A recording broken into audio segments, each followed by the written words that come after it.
Welcome back to Old School Sports and our Out of the Park Baseball 24 playthrough of the Buffalo Wings. We are about to begin our journey through the 2038 playoffs. Ended up being an excellent regular season for the Buffalo Wings. We are in the postseason for an 11th consecutive year. We are the NL East Division champions for a 7th consecutive year.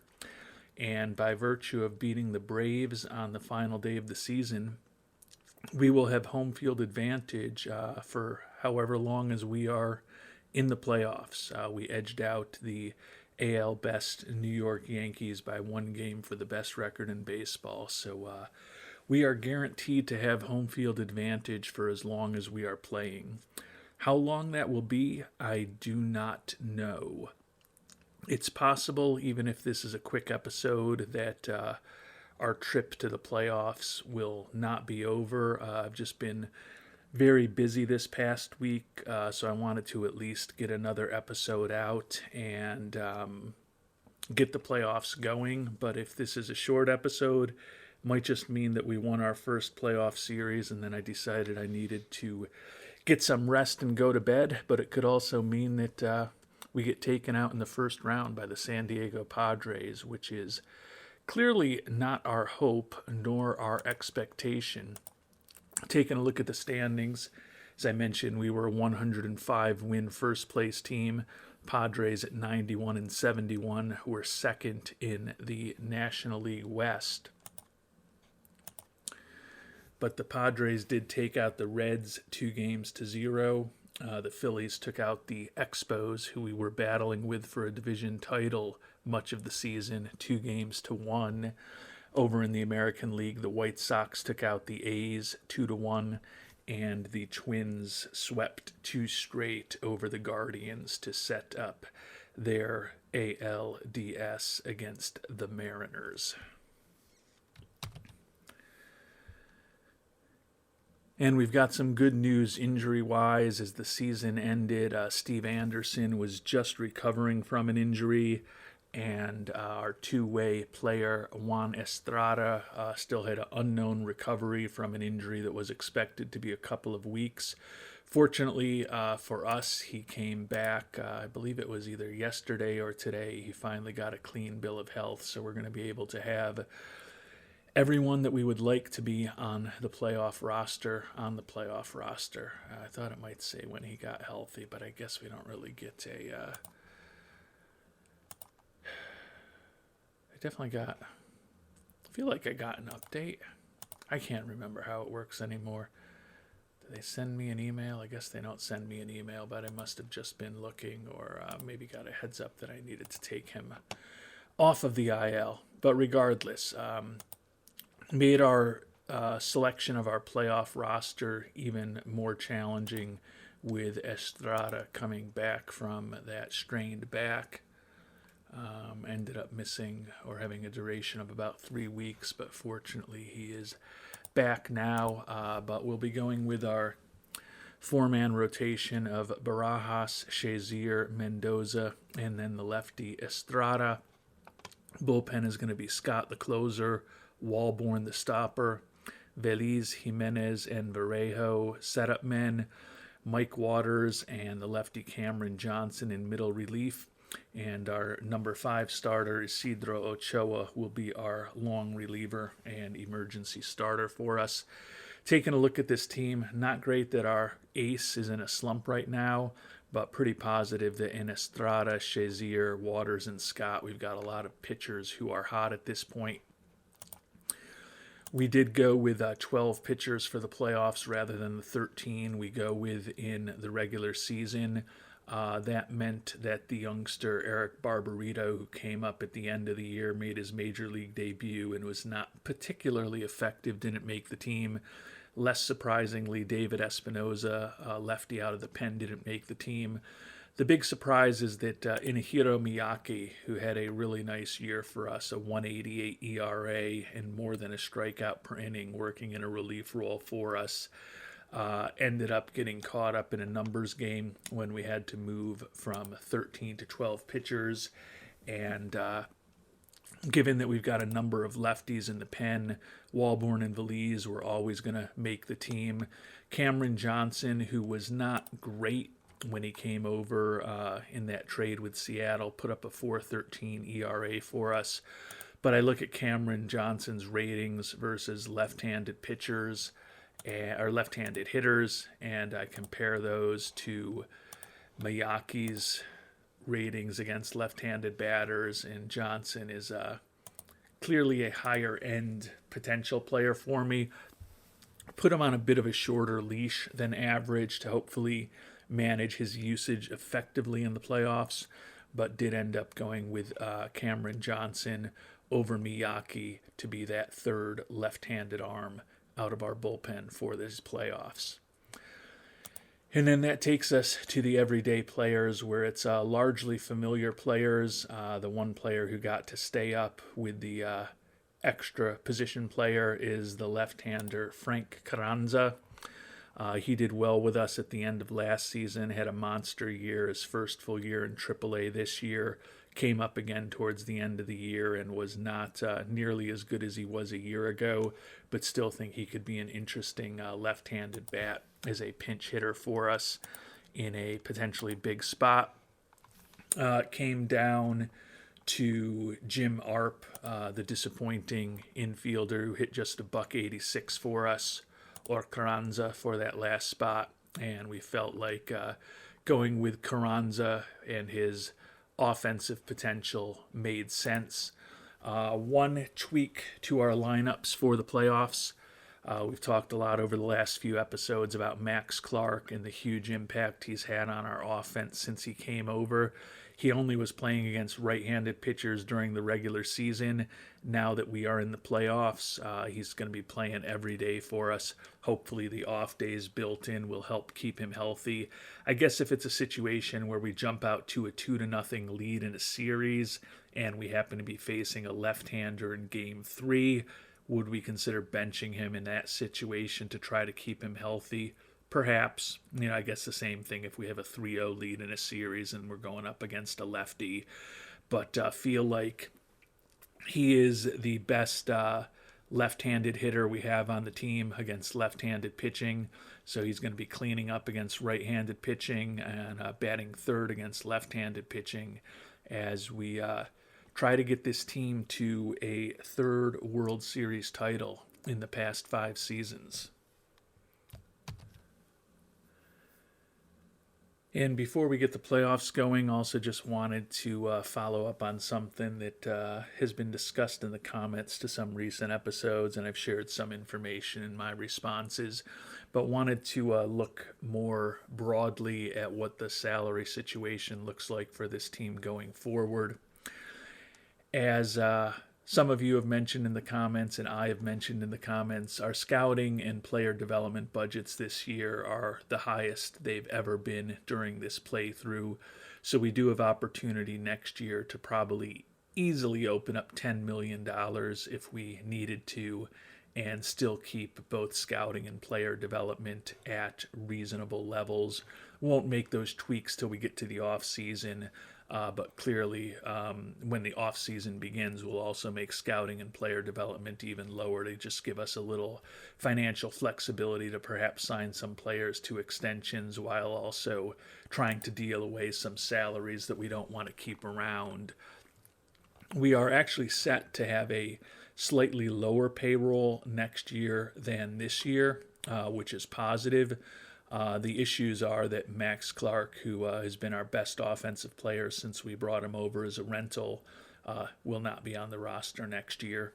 And Lauren Walborn, who has been an exceptional stopper for us for the last 5 seasons at this point, although he missed a good chunk of time this year with injuries, is also going to be a free agent. But with Joe Edwards looking at a $10 million arbitration number, Steve Anderson around $8 million, Tim Gaglia 5.5, Isidro Ochoa close to 5, even Mike Broughton at 2.7 coming off of a disappointing first year in Buffalo. There are certainly options where we could try to trade away some arbitration eligible players to open up some space. And even looking ahead to 2040 and 2041, when the salary numbers are $20 to $25 million more than they are in these next few years, $30 million more than we're expecting them to be in 2039. We do have some optionality starting to be built in, at least. We've got team options on Deshaun Seifu, Juan Estrada, Tim Hull, and Elvin Jimenez, who we just re-signed to a pretty bargain basement 3-year extension a couple of weeks ago. And then there's a player option for Andres Medina after the 2040 season, and then additional team options associated with Estrada, Hull, and Jimenez. Certainly don't think that we're going to be moving on from Seifu. Our goal is to likely keep him in a Buffalo Wings uniform for the full length of his career. But if our youngsters continue to develop, could we conceivably move on from a Juan Estrada in a couple of years? I guess it's possible. He's been a very effective two-way player for us. You look at the pitching stats over the course of his career, and he's put up a 19.4 WAR as a pitcher with a 3.50 ERA, led the league in ERA and BABIP a few years ago, and he is a 3-time playoff series MVP. And when we look at what he's done with a bat over his course of his career, added another 11 plus wins above replacement, and he's hit above 300 4 of the 7 seasons that he's been in the majors. 293 career hitter, also draws a lot of walks, only 2 career home runs, and he is incredibly inefficient on the base paths, and we just haven't been able to convince him not to run as often. But he does draw a lot of walks, gets on base, has a decent number of extra base hits, especially doubles. So a very valuable player for us over the years, but as a pitcher who's going to be heading into his mid-30s in the coming years, he's a guy who, with that $23 million number, could be a little unwieldy for us in a couple of years, and maybe we look to get that contract off of the books as well. But we'll start making some of the 2039 decisions a couple episodes from now likely, and have a couple of weeks of real time probably before we start needing to care about 2040. But just kind of wanted to throw the numbers up there for those of you who are interested in checking out what our salary obligations look like for the coming years. And if you've got thoughts on what we should do or not do, always helpful to hear them. And with all of that housekeeping and or other nonsense done, it is time to jump into the playoffs. As I mentioned, we will be facing the Padres, who actually won the season series against us. They took 2 out of 3 against us this year. The 2 best pitching staffs in the National League, we were number 1 in runs against. The Padres were number 2 in runs against. So could be a low-scoring series where runs are going to be difficult to come by. The offense should favor us, though. We were 3rd in the NL with 798 runs scored, so 130 more runs scored this season than the Padres, who ranked 10th in the National League. We have our ace Barajas on the mound. As I mentioned, he's been in a little bit of a slump lately, but still was 18-9 with a 3.63 ERA, 209 strikeouts on the year. I believe those 18 wins are a career high for him. Yeah, career high 18 wins for Mr. Barajas, who was the National League Cy Young Award winner a couple of years ago. And we'll be going up against Nobuki Matsuda, 31-year-old out of Japan, right-handed pitcher with a pretty nice profile for the Padres. 16-12 this year with a 2.98 ERA. So a couple of good ones on the mound here for game number 1. Hopefully our Buffalo Wings will be able to get it off to a good start. Not to be the case, though. A 5-3 loss. So the pressure already on, an 11-inning loss for us. fell behind San Diego. Looks like our good young closer, Joe Scott, took the loss in relief. Max Clark did hit a home run for us in his playoff debut with Buffalo, but already a little bit of a pressure on us, down 1-0 in the series. Padres looks like they jumped on Barajas early with 3 runs in the first 2 innings. We tied up a 3-1 game with 2 runs in the bottom of the ninth, a 2-run clutch home run by Clark. But then we still give it up in the top of the 11th, Granados with a 2-run homer off of Scott. So that will certainly go down as a disappointing performance. Seifu and Heiner both had a couple hits for us. Clark, obviously, with the clutch 2-run home run in the bottom of the ninth with no outs.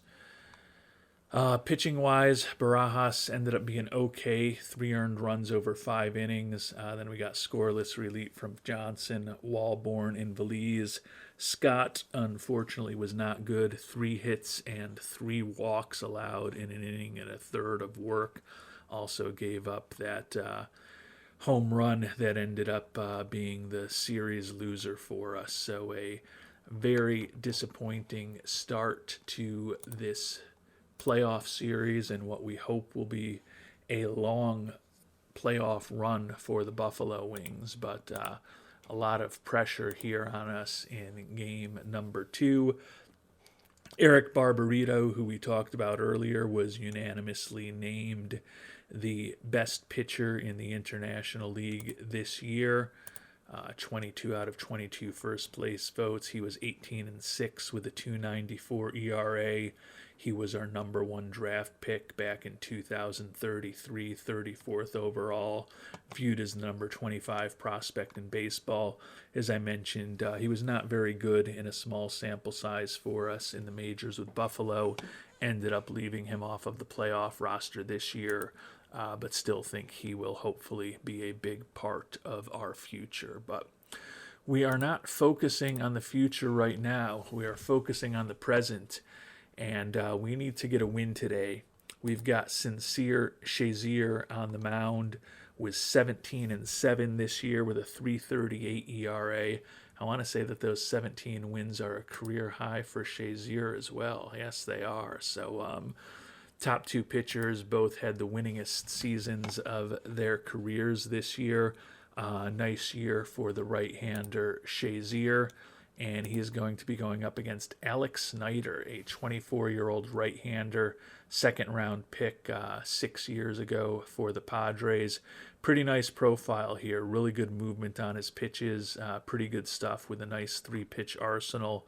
He was 12-10 with a 3.50 ERA for the Padres this year. So another very good pitching matchup, as you'd expect, between these two teams. It's not technically a must-win for Buffalo, but if we fall down 2-0, it's certainly going to be hard to come back. And unfortunately, that is exactly what happened. So what I was hoping would be a long playoff run for the Buffalo Wings is now back against the wall time for hopefully 3 days in a row. Lost this one 3-0, so our bats have really gone quiet. Shazier, 4 hits, 3 walks, only 1 earned run over 5 innings. Varejo with a rough relief outing, and then Waters came on to pitch the last couple of innings. Snyder was excellent, allowed just 2 hits over 7 innings while striking out 8. And then Darnell Polite, 6 strikeouts in 2 innings of work. So 14 strikeouts combined for the San Diego pitchers today.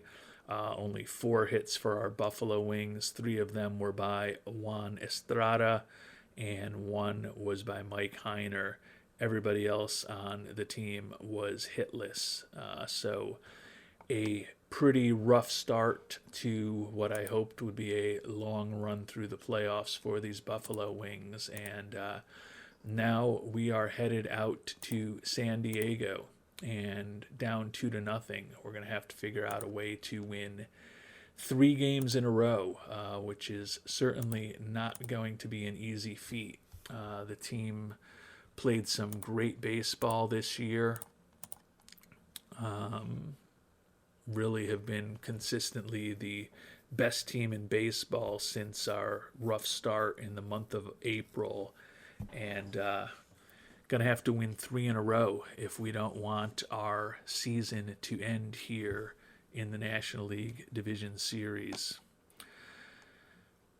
Alexis Mendoza, the young right-hander on the mound for us, 13-10 with a 3.66 ERA for us this year. His second full season in the major leagues. Happy to have him on the mound, going up against Mike Goldbach, right-hander, 30-year-old. He was 18-5 with a league best 2.56 ERA for the Padres. You look at his profile, and that year kind of appears to have come out of nowhere over the course of his career. He's pitched his way to a 4.22 ERA, but had a brilliant year in San Diego this year. Certainly looks on paper like a pitching matchup that should favor us, but we are on the road, and the Padres, unfortunately, have all the momentum.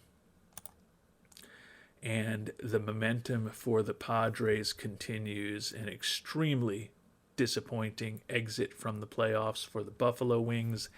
They beat us 4-2 today. They beat us 3-0. So only 5 runs in 3 games for our Buffalo Wings. Our pitching was decent. They got 5, 3, and 4 runs off of us, but with 5 runs over 3 games, the team went cold right when we couldn't afford it. Looks like Walborn took the loss in relief. Edwards did hit a homer for us. Alexis Granados, who had that game-changing series in the bottom, game-changing home run, series-changing home run potentially in the top of the 11th of the first game in Buffalo after we came back to tie it in the top of the 9th, named the series MVP. Taking a look at the box score, we scored a run in the first and a run in the 7th to take a 2-0 lead into the bottom of the 8th inning. And then our excellent stopper, who is headed for free agency, Lauren Walborn, looks like he completely blew up on us.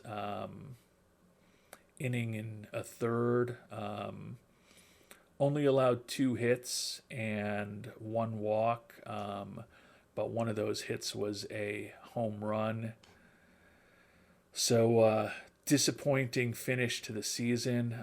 Alexis Mendoza, who had no earned runs allowed over 6 1/3 innings before we pulled him out, is named the player of the game despite the loss. Goldbach was solid for them, and then their bullpen was good. So in a matchup of what were the 2 best pitching teams in the National League this year, the team that was second best took advantage of the team that was first best. 7 hits today. The shortstop, Steve Anderson, the only guy with 2 hits. Couple disappointing performances. Max Clark, who had done so well for us since we picked him up and did hit that game tying home run in the bottom of the 9th in game 1, that 2-run shot. That was his only hit during the playoffs. And Deshaun Seifu, our leadoff hitter, a perennial 300 hitter, only batted $154 during the series. So those are 2 pretty important players who did not produce for us, and you can really see most of the lineup didn't produce. Anderson was good. Estrada and Heiner both were good offensively, but other than those guys, there were not a lot of hits to be had for our Buffalo Wings here in these 2038 playoffs. So after, as I talked about, an excellent regular season and feeling like bringing on Clark, we had made some moves that would hopefully position this team for a long run in the playoffs. It all ended as quickly as it possibly could, with the Padres taking us out 3-0, and most disappointing thing about this is that despite having the best record in baseball, despite having home field advantage, we are the first team that has even been eliminated in the divisional round. So the year is over for our Buffalo Wings. And as happy as we were with the regular season, a 3-0 sweep to knock us out of the playoffs is a pretty bitter way for this season to come to an end. Second straight year that we lose in the divisional round despite having home field advantage. And the National League playoffs have definitely completely been blown up. Our Wings team and the Rockies team, the two division winners, were both knocked out in the divisional series. The Expos, who were the third best team in the National League, were knocked out in the first round. So it's going to be the Padres and the Phillies who both ended up winning and sweeping higher ranked teams in the divisional series, facing off in the league championship series. The American League, kind of the opposite. The Yankees and the Mariners were the two division winners, and they both won 3-1 in their divisional series. And with the playoffs already over for us, I guess we'll spend a little more time looking at the international amateur free agent screen here. Obviously, we don't know much of anything about these people. You can see our scouting accuracy is all low or very low. But looking at the pitchers, at least in terms of potential, we think Luis Cesena is a pretty interesting prospect. And I would agree with that assessment. The 16-year-old is already throwing in the low to mid-90s. We think his stuff, his movement, and his control could all be well above average with borderline exceptional control. I think his fastball, his sinker, and his cutter are all not far off of major league quality with potential to be much higher. If that changeup really develops and gives him a fourth devastating pitch, he could be a real interesting pitcher down the line. Real good stamina, not so good at holding runners. Take a look at a few of the other guys who are somewhat highly regarded. Jesus Avina out of the Dominican. That is not a profile that really excites me with 5 pitches, but only 2 of them potentially decent. But again, we haven't scouted these guys at all yet. Luis Cervantes, 18-year-old, a little more balanced prospect, high leadership and intelligence, older, but if he's not looking for a ton of money, he could be interesting. Jesus Collado, 18-year-old out of St. Martin.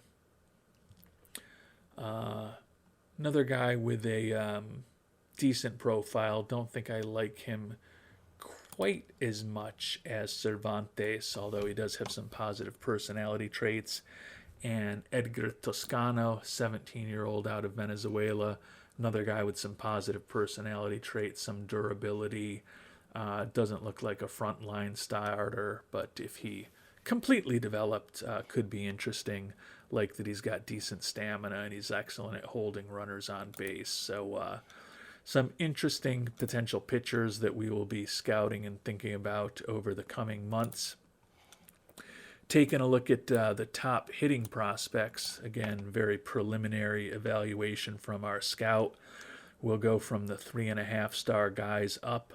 Wout Hummerlink out of the Dutch Antilles, first baseman, not a particularly exciting prospect to me. Again, we'll know these guys better as we scout them more, but would be surprised if Wout is a guy that we chase after. Ernesto Rojas out of the Dominican, pretty miserable defensive player at this point in his career, but pretty good contact hitter with some pop in that bat and a potentially decent eye. Don't love the low work ethic. Luis Olea, 16-year-old out of the Dominican, another guy with poor work ethic, but certainly looks like he can hit the ball out of the ballpark. Juan Godinez, Another guy with excellent contact and good home run power potential. Some more positive personality traits here. He is durable. Another guy who looks absolutely brutal defensively at this point, although he does have a nice arm. 6'5", maybe he could be a first baseman. Yeah, he's probably actually more naturally a first baseman than an outfielder in my view. So he's a interesting prospect, not someone that I'm in love with, but maybe I'll fall in love with one of these four players who our scout thinks are four-star prospects. Certainly looking at some of these potential numbers here, look like some interesting players. Center fielder Juan Toledo, like the positive personality traits, that 70 contact, 75 home run power potential is very interesting. Competent-ish corner outfielder, only barely 16 years old. So Toledo is certainly, to me, the most interesting hitting prospect we've seen so far. Center fielder Juan Parada, another guy who looks like a competent corner outfield. A few personality quirks that I don't love, but a pretty well-balanced bat for the young player out of Nicaragua. I think I would prefer Toledo over him. Fidel Mancias, 16-year-old out of Venezuela, durable catcher, pretty mediocre defensively, but that contact and home run power combo is potentially incredible. Looks like a guy who borderline first baseman, but could play first if you didn't want to play him at catcher and wanted to not have him at DH. Last but not least, Luis Hernandez, or maybe he is least. I've never looked at him before. He definitely is not least, though, with this profile. Really like him. He's got some speed, although he's not the best base stealer in the world. Decent outfield range, decent arm, good work ethic, and some other positive personality traits. Pretty good at bunting. That contact gap power combination with his speed could be pretty good, and he's also a guy who can hit the ball out of the park. So on first glance, Luis Hernandez and Juan Toledo are probably the two everyday players that intrigue me the most. Again, we'll be scouting these guys, having them in camp, getting to know them all, hopefully much better over the coming months, but figured I'd get the initial view out there for those of you who are inclined to opine and let me know what you would do. Give you plenty of time to think about which directions you might go among some of these top prospects who look like they will be available in the coming months. And we finally got some drama with a couple of 7-game series in the League Championship Series. Mariners took out the Yankees, and the Padres continued their improbable run to the World Series. They had swept the Reds before they swept us. The Phillies did take them to 7 games, but the Padres take out last year's World Series champions 4-3. See if they can beat the Mariners. That's going to be two excellent pitching staffs going up against each other in the playoffs here. The Mariners ranked second in the American League, and as we talked about, the Padres ended up ranking second in the National League in runs against. So a couple of excellent pitching staffs facing off to find out who the 2038 World Series champions are going to be. And the World Series ended up being a bit of a dud. If you wanted some drama, the Mariners took out the Padres in 5 games, 4-1. Each of the games that the Mariners won, they allowed just 1 run. They did give up 6 in their Game 3 loss, but anytime you're going to hold a team to 10 runs over 5 games, you're probably going to be pretty successful. The veteran Jesus Espetia, 32-year-old, 3-time Cy Young Award winner, 14-10 this year with a 3.15 ERA, and he was 2-0 in the World Series, although Daniel Carejo, second baseman, who looks like they picked up in a trade right before the trade deadline with Detroit, didn't have a monster year for them, but he ended up being named the World Series MVP. So clearly a trade that worked out better for the Mariners than our trade for Max Clark did with us in the playoffs. So we are off to the off season. You can see we've been doing some scouting around our farm system recently, but let's see what our budget's going to look like. 234 million available. I believe that's pretty much where we were a year ago. We lose $2 million. So not ideal, but not the end of the world either. We've lost pitching coach Marcus Willis. We've let pitching coach Jose Luna leave. Top prospect list published. Not surprisingly, no Buffalo Wings on it. Got to start figuring out what to do with arbitration. We've got a few trade proposals that have hit our inbox. So definitely a lot for us to think about after an excellent regular season turns into a disappointing season overall with that sweep at the hands of the Padres in the NLDS. You can see total money available right now is brutally low. We're going to have to figure out what, if anything, we want to do with a lot of these arbitration-eligible players. Clark, very unlikely we're going to be able to afford to bring him back. Looking for over $27 million a year through his mid to late 30s.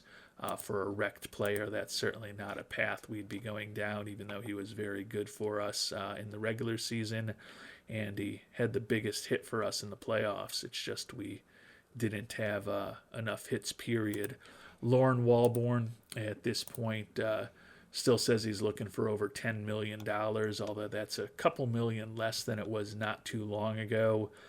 Based on viewer feedback, I think my thought on Walborn is we let him hit free agency and hope that maybe the number is lower than 10 million.